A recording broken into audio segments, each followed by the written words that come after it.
Hello everyone, welcome to iQuanta. This video is based upon a strategy to ace the LRDI section in CAT, which is considered as the most difficult section in this exam. Now, why is it considered difficult? Because here you always come across huge paragraphs which are always loaded with a lot of information, and unlike quants, there is no specific formula or tricks to quickly solve those questions. You basically have to go through the whole set, you have to understand everything, you have to build a logic right there to crack the set. Also, if you check the past trends, past 3-4 year CATs have been difficult. So what this section basically does is it tests your decision making capabilities, your calculation speed, as well as the way in which you are interpreting the data from the set. So in this video, we'll be discussing a few do's and don'ts, some key points to remember that you all should keep in your mind while you prepare yourself for this section. Now you know that basically you have sets in LRDI which are followed by 3-4 questions.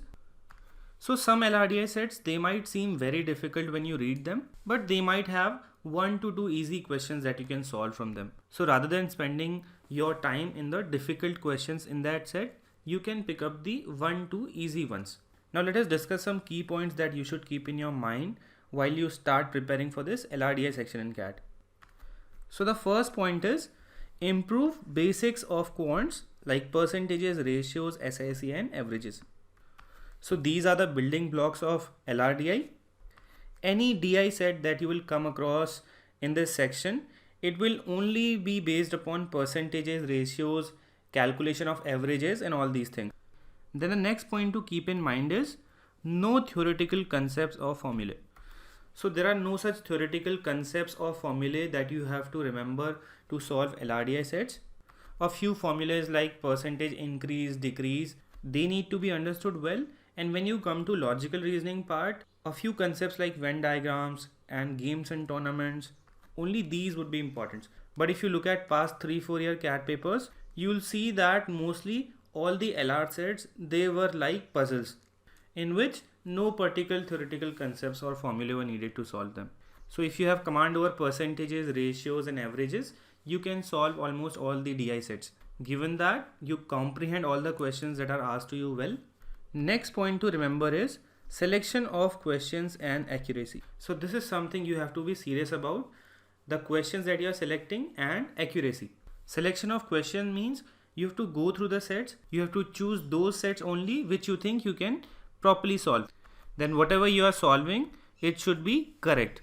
And you will learn the selection of right questions only when you practice a lot of sets. And for example, if you select a wrong set, if you realize even after reading 5 to 6 minutes, if you have no idea of whatever is being talked about in the set, you should skip to the next question. Next point to keep in mind is don't bother about your speed in the beginning. So yes, we'll be having many beginners. When they start solving LRDI sets, they'll come to know that there's a huge problem with their speed. Like a set which needs to be solved within 8 to 10 minutes, they'll take 15 to 20 minutes for that set. But that should not be something to worry about. If you keep solving 2-3 sets on a daily basis, you will definitely notice a lot of improvement in your speed. Next point to keep in mind is no need to solve all the questions. So one should not write the exam with the mindset of solving all the questions, because if you check the past year results, in the LRDI section of CAT, if someone solves 4 plus sets, that means 16 plus questions around 16 to 18, you easily cross the 98 percentile mark. So 16 to 18 question means you have to be around 95% accurate. So around 45 marks, this will easily fetch you around 98 percentile in LRDI. So 4 to 5 sets with 90 to 95% accuracy.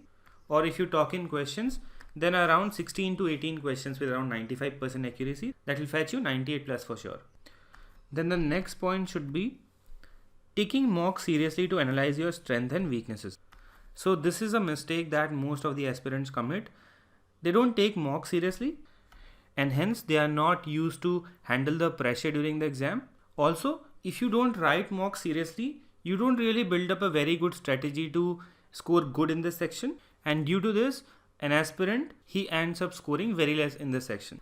And don't forget that all the 100 percentilers, they write at least 35 mocks before they write the CAT. So you have to take mocks very seriously because they help you to analyze your strengths and weaknesses. So always try to solve a variety of sets, and that will definitely help you to build up your own strategy. Next point to consider is build the basics and then learn shortcuts. So this is applicable not just for the LRDI section but for all the other sections.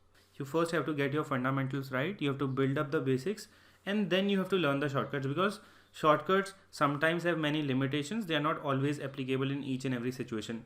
Though they help you to save a lot of time, but they should only be learned after you build up your basics.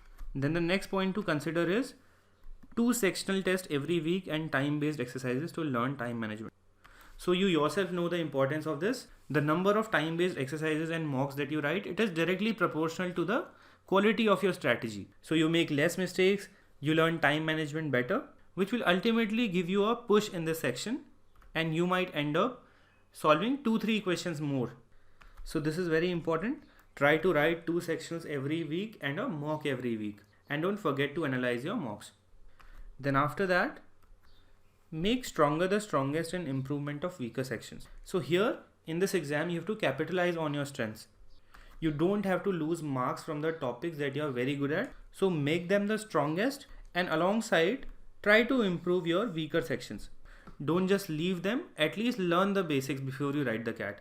Because ultimately by this improvement of weaker sections, you might get a push of around 2-3 questions, which makes a lot of difference in CAT. Then the next point is, LRDI is not about solving 6 to 7 sets in 60 minutes. It is about solving 17 to 18 questions with 90-95% accuracy. So I've already told you this, accuracy matters a lot, and even if you solve around 17 to 18 questions, which means around 4 to 4.5 sets with 90-95% accuracy, you definitely end up scoring 45 plus, which means a 98 plus percentile, or sometimes even 99 percentile in the CAT.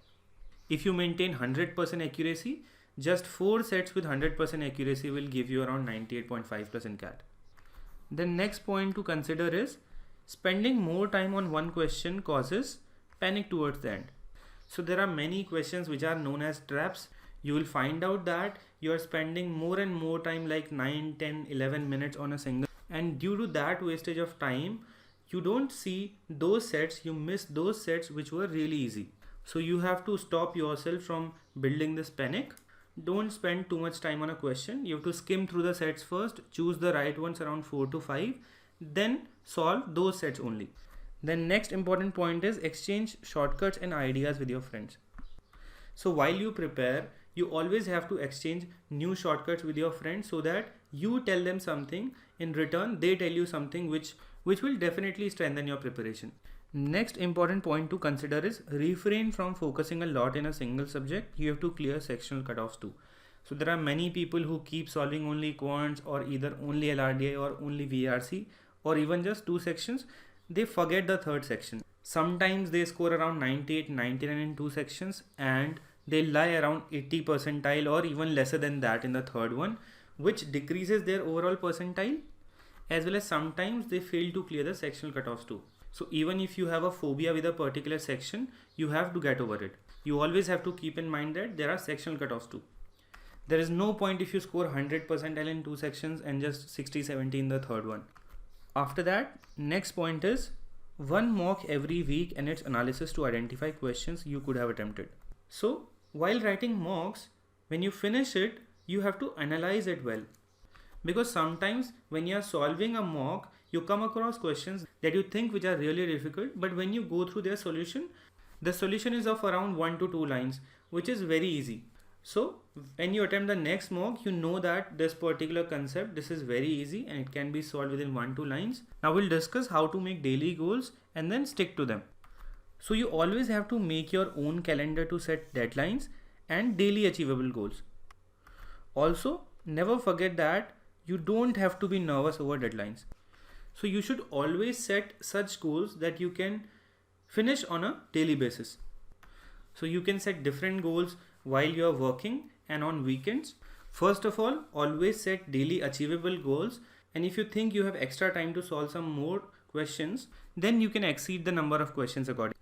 But don't set a very heavy target in the beginning. Like, don't promise yourself to solve around 5 to 6 sets daily, because if at some point of time you don't solve those 5 to 6 sets daily for 3-4 days, you'll think that you have piled up a lot, you have not solved a lot of things, you have missed a lot of things, which will only build up tension.